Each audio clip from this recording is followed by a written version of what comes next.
3 दिवसाचा आंदोलनाचा आज तिसरा दिवस आणि तिसऱ्या दिवसच्या आंदोलनाला भेट देण्यासाठी आपले राष्ट्रवादी पक्षाचे प्रांताध्यक्ष आपले सर्वांचे नेते आदरणीय जयंत पाटील साहेब म्हणजे इतके धावपळीतून आलेत.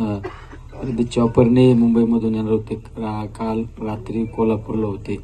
कोल्हापूरवरून मुंबईवरून दुपारी चॉपरने आपल्याकडे येणार होते, पण पावसामुळे चॉपर नसल्यामुळे ते 4 वाजताची मीटिंग करून आपल्यासाठी इतक्या लांब आपल्या सहभागी होण्यासाठी आले. म्हणजे असं करणारे नेते फार कमी आपल्याला पाहायला मिळतात. नाही तर बऱ्याच वेळा तोंडावर छान छान बोलणारे नेते पण आपण पाहतो, पण कुठल्याही जीवाची पर्वा न करता साहेब म्हणजे आपल्यासाठी इतक्या लांब होणारे त्यांच्यासाठी एकदा टाळ्या वाजवा.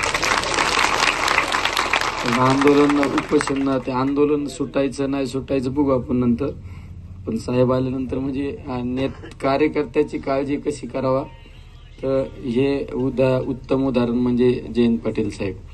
कारण ही आजची घटना नाही.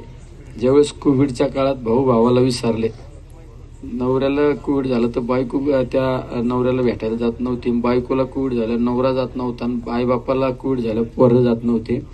पण त्यावेळेस आपण कोविड सेंटर आदरणीय शरदचंद्रजी पवार साहेबांच्या नावाने आरोग्य मंदिर चालू केलं आणि त्या आरोग्य मंदिरात लोक 100 नाही 500 फुटावून म्हणायचे नाही तिकडं कोविड सेंटर आहे, तिकडं नाही यायचं आम्हाला, लांबूनच सांगा काय म्हणायचे.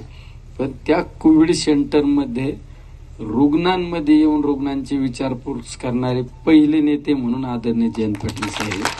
आणि त्यांच्यासाठी परत एकदा हात वर करून टाळ्या वाजवा. आणि यानंतर पाहत्या थोडं बोलतील आणि मग साहेबच बोलतील. आपल्या आंदोलनाच्या